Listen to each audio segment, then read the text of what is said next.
L'affaire des assistants parlementaires du Front National, ce n'est pas une simple affaire politico-financière, ce n'est pas non plus une simple affaire de détournement de fonds. C'est l'affaire qui pourrait bien rebattre les cartes du paysage politique en France. En résumé, la justice soupçonne le Rassemblement national, ex-Front National, d'avoir utilisé entre 2004 et 2016 des fonds européens destinés aux assistants parlementaires pour payer ses salariés. Et ça, c'est illégal. Dans cette affaire, une vingtaine de personnes auraient été payées en qualité d'assistants parlementaires par l'Europe, alors que leur travail sur le terrain était souvent bien éloigné des considérations de Bruxelles. Parmi eux, on retrouve notamment l'assistante personnelle de Marine Le Pen, le directeur de cabinet de Jean-Marie Le Pen, ou bien encore le garde du corps de la famille Le Pen.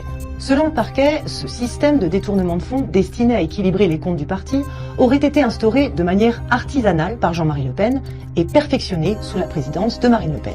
Préjudice estimé pour le Parlement européen, près de 4 millions d'euros.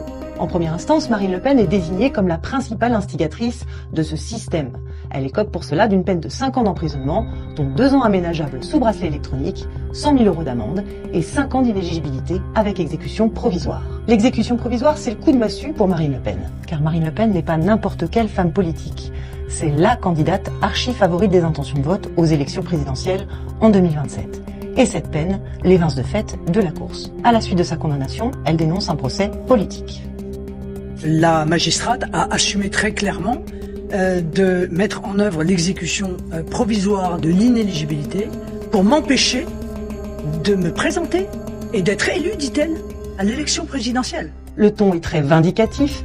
Les magistrats qui l'ont condamné reçoivent des menaces de mort. L'affaire remonte jusqu'à Donald Trump qui dénonce sur son réseau Truth Social une chasse aux sorcières. 1 an plus tard, les élections approchent et Marine Le Pen est fébrile. Elle le sait, sa carrière politique est suspendue à la décision de la Cour d'appel. Alors, dans l'espoir d'obtenir un jugement plus clément, elle change de posture.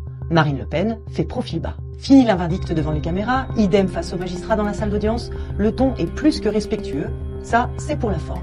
Changement de défense aussi sur le fond, Marine Le Pen nie toujours être l'instigatrice d'un système, mais aujourd'hui elle reconnaît du bout des lèvres l'infraction, tout en plaidant l'absence d'intention et l'absence d'enrichissement personnel. Une remise en question de façade pour le parquet qui requiert à nouveau 5 ans d'inéligibilité à son encontre, à cette différence près qu'il ne requiert plus l'exécution provisoire. Raison invoquée, éviter un potentiel trouble à l'ordre public en lui laissant le champ libre pour se présenter. Encore faut-il que sa condamnation effective soit inférieure à 2 ans, avant la date butoir du dépôt de candidature. Mais ça, elle ne le sera pas avant l'été, date à laquelle elle prévoit d'annoncer ou de renoncer à sa campagne.